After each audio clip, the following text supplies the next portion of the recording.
जाते हैं, चल तेरे इश्क में पड़ जाते हैं।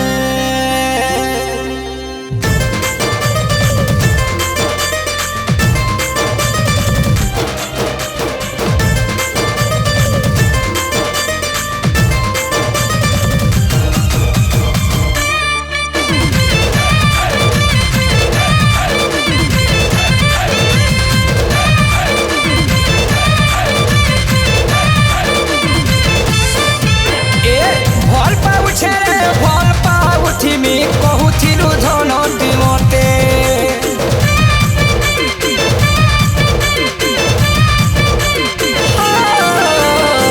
काहे दस मुई करी देली जे रे हाथ छाड़ी देलु ती सते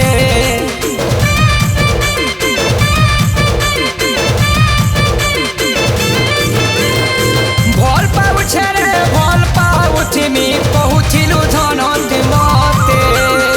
कथा देइथिलु सुखे दुखे थिमी सबु बेले तुमर पाखे साथी रे साथी रे साथी रे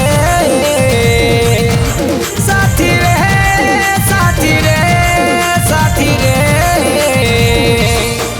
ए तुई धनी पिला पाइलु बोली हाय रे असती धोखा देलु तुई गामते ए तुई धनी पिला पाइलु बोली हाय रे असती भूली गलु तुई गामते ए तुई धनी पिला पाइलु बोली हाय रे असती भूली गलु तुई गामते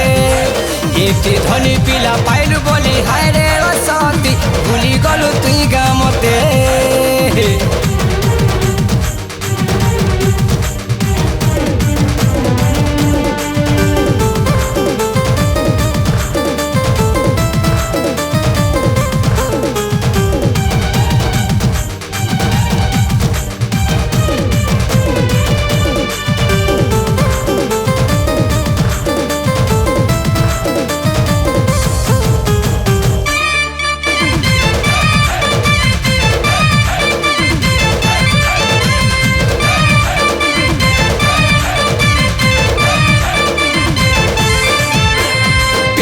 मोर खेलना भाभी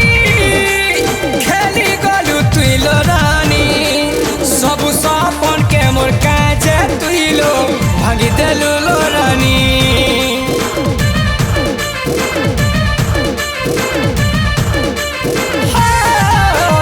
केते आशा करी छिली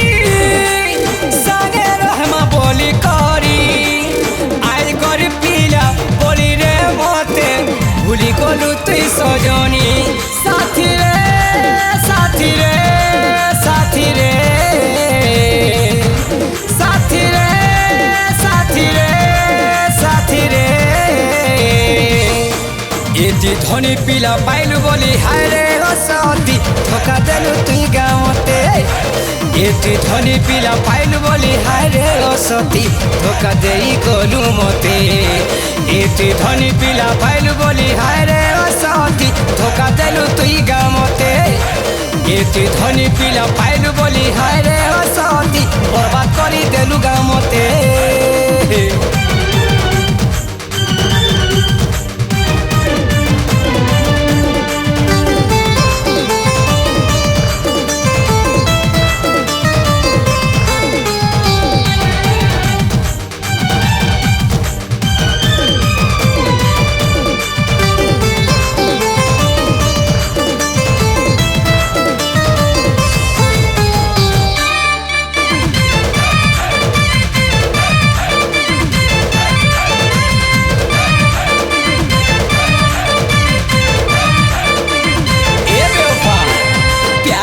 सच्चा थिला हल बुझी नहीं पालू रानी मोर दिल थी तो ना लिख दिली भाभी करी जीवन साथी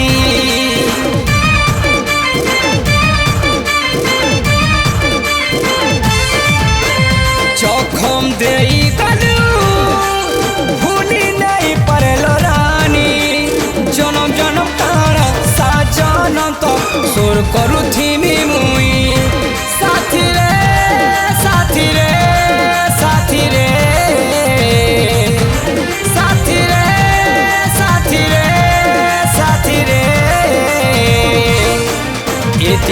पिला पाइलु बोली हाय रे बसती धोखा देलु तुई गामते